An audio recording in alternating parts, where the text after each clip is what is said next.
Ce week-end, nous avons eu la 6e manche des 8 qui composent le championnat du monde d'endurance 2024 et on a eu une course assez passionnante. On a eu beaucoup de batailles en piste, on a eu des super stratégies, bref, on va essayer de faire le tour de tout ce qui s'est passé, que ce soit en catégorie Hypercar et LMGT3.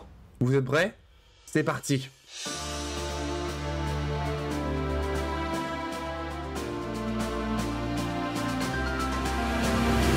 Commençons tout d'abord par la catégorie LMGT3. En LMGT3, c'est l'Aston Martin du Heart of Racing Team numéro 27 qui s'est imposé devant les deux Porsche, la 92 devant la 91. Un petit mot sur les vainqueurs d'ailleurs parce qu'il n'y a pas grand chose à dire puisque l'Aston Martin du Heart of Racing a été irréprochable. Elle a mené quasiment toute la course. La seule fois où elle n'a pas mené, c'est parce qu'il y avait des stratégies d'arrêt au stand qui étaient décalées, qui faisaient que quand elle s'arrêtait, certaines voitures passaient devant. Mais sinon, la 27 a eu une course ultra tranquille. Sincèrement, je crois que c'est le week-end le plus irréprochable qu'on a vu de tous depuis le début de la saison en catégorie GT3 avec la première course de la saison. Première victoire de l'Aston Martin en GT3 qui fait que ça porte au nombre de 3 le nombre de constructeurs ayant gagné en GT après Porsche bien sûr et BMW à Imola. Les Porsche aussi ont fait une course irréprochable et finissent 2e et 3e, ça conforte bien leur statut de ultra favori pour toutes les courses. Donc vraiment, chapeau, très bien joué. A noter quand même 5 abandons dans la catégorie LMGT3 pendant cette course. C'est, je crois, celle qui a le plus d'abandons, si on oublie celle des 24 heures du Mans, bien sûr. Et en plus, c'est 5 marques différentes. Donc comme quoi, tout le monde a eu des soucis. Et la plupart, c'est des soucis mécaniques. Sinon, à part ça, la course des GT3 a été assez discrète. Il y a eu des batailles, très belles batailles d'ailleurs, notamment avec la numéro 46 et la numéro 91.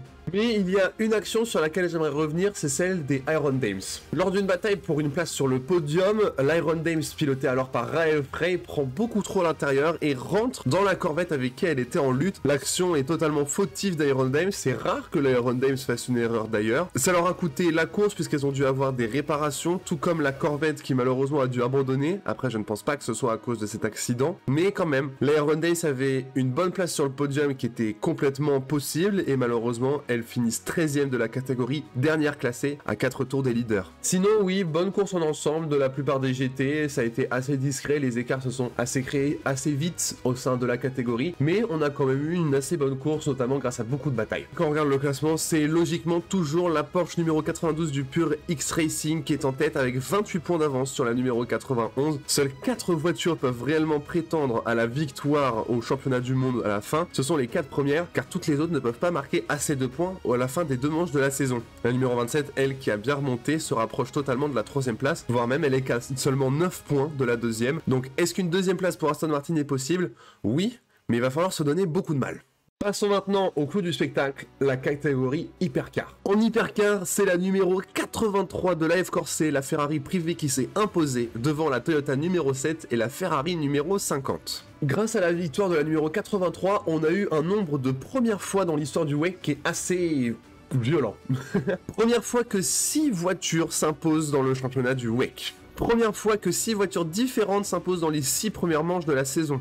Première fois qu'un Chinois, qu'un Polonais et qu'un Israélien s'imposent au championnat du monde d'endurance du WEC. Première fois que 2 voitures privées différentes s'imposent dans la même saison du WEC. Et aussi, première fois qu'une voiture jaune s'impose au WEC. Clairement, cette victoire, elle est assez incroyable, elle est historique, et clairement, ils sont allés la chercher, leur victoire. Au premier relais, les Ferrari s'annoncent vraiment très rapide. Les 3 premières Ferrari sont devant. La numéro 83, qui est sur une stratégie décalée, prend la première place à la 51, qui avait signé la pole position. Et avec Robert Kubica à son bord, la voiture commence à s'envoler.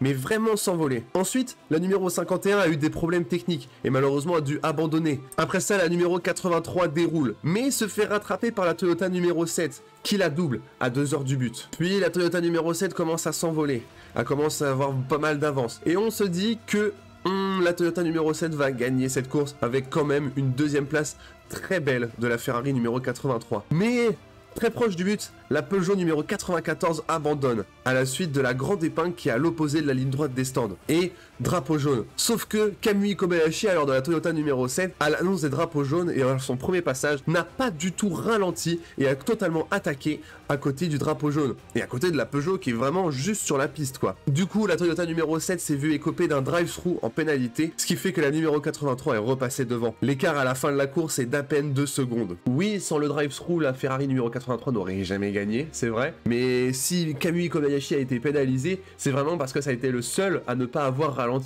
Donc, c'est normal d'avoir écopé d'une pénalité. Mais par contre, qu'est-ce qu'elles étaient irrespirables les dernières minutes de course. Quand on a vu que Kamui Kobayashi a écopé de la pénalité et qu'on a vu qu'il avait un rythme de fou furieux qui mettait presque une seconde à Robert Schwarzman qui était dans la 83, il avait presque plus de 10 secondes d'avance, je crois, au moment où il a écopé du drive-thru. Il restait 40 minutes et on s'était dit, oh, est-ce que Kamui Kobayashi va réussir à remonter sur la Ferrari 83? L'écart fondait.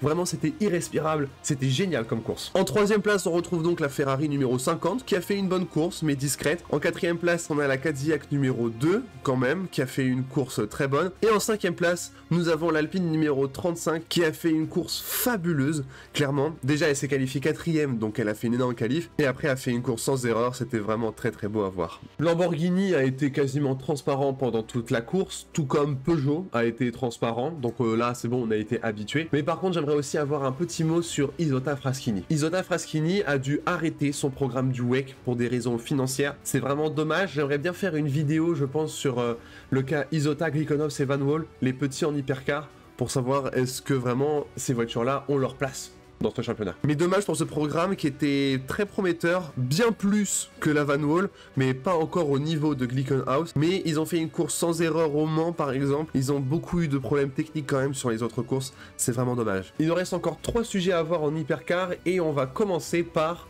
BMW. BMW, c'est à la fois la meilleure surprise de la course et la plus grosse déception. BMW, au départ, était le deuxième constructeur le mieux placé. Lors des premières heures de course, on avait les 3 Ferrari devant, suivis des 2 BMW. Et le pire, c'était que les BMW tenaient le rythme de la numéro 50, et on s'était dit, est-ce que les BMW peuvent aller chercher ce podium? La numéro 15, à la fin d'un relais, je crois, vers la mi-course, a été extrêmement lente, et malheureusement n'a fini que 8ème, qui n'est quand même le meilleur résultat de cette voiture pour la saison. Par contre, la numéro 20... quel dommage. La numéro 20 jouait la 5ème place au résultat final de la course. Elle était 5ème, voire 6ème. Elle était devant toutes les Porsche, donc c'était fabuleux. Mais à la fin de la course, elle se prend 100 secondes de pénalité à cause d'une infraction du règlement technique. 100 secondes de pénalité, c'est quasiment 2 tours. Elle finit donc malheureusement que 13ème. C'est vraiment dommage pour cette voiture parce que clairement, elle était au-dessus du lot tout le week-end par rapport à tellement d'autres voitures. Je pense que c'est vraiment la plus grosse déception de la course. L'avant-dernier sujet sur lequel on va revenir en catégorie hypercar, et bah c'est les Porsche qui ont sûrement fait leur première mauvaise course de la saison, mais toutes. Déjà, au point de vue des qualifications, la leader du championnat ne se qualifie que 14ème. Il fallait donc tout remonter pendant la course. Heureusement pour elle, elle finit quand même 6ème, à 1 minute 36 des leaders. C'est le pire résultat de cette voiture depuis le début de la saison. L'autre Porsche officielle finit 7ème, juste derrière. La Porsche Proton, bon, on va pas revenir dessus parce qu'elle a quasiment rien fait. Et les Jota, même si la numéro 38 a ramené une livrée noire fabuleuse pour rendre hommage aux 50 ans de Mobile One, qui est leur sponsor principal, elle finit quand même à la 10ème place. Donc, ce quand même marque des points. Par contre, la numéro 12 a eu des soucis techniques toute la course. Le premier tour où elle a eu son souci technique, elle devait faire le tour en entier. Je crois qu'elle a mis plus de 12 minutes à faire son tour parce qu'elle s'éteignait, elle allait lentement, elle s'éteignait, elle allait lentement, etc., etc. Et puis, elle allait dans son box, puis elle ressortait un tour pour voir si elle pouvait repartir, puis elle se réarrêtait, puis elle rentrait dans son box, puis elle repartait, puis elle se réarrêtait. Bref, c'était un cercle vicieux pour la numéro 12. C'est vraiment triste pour cette voiture qui, je rappelle, a gagné quand même les 6 heures de Spa-Francorchamps. Donc ouais, Porsche a fait une course très moyenne pour le calibre qu'ils ont. Il faut qu'ils se rattrapent pour les 2 dernières courses de la saison,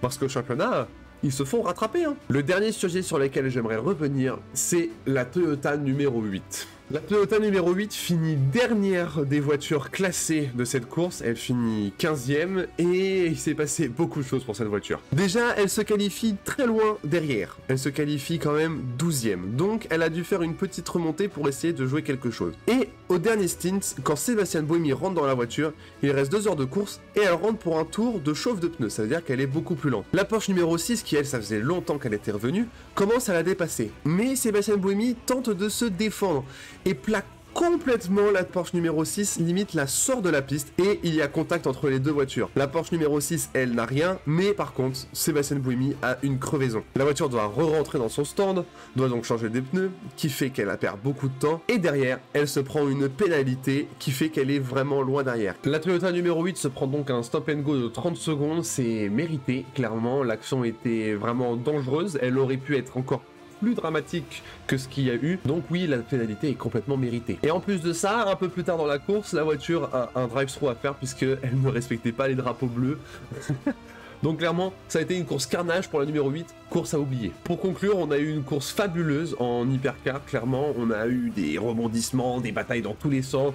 Le premier tour, il a été un peu chaotique, où il y a eu des trucs dans tous les sens. Vraiment, c'était une course fabuleuse, ultra stressante à la fin pour savoir qui c'est qui allait gagner.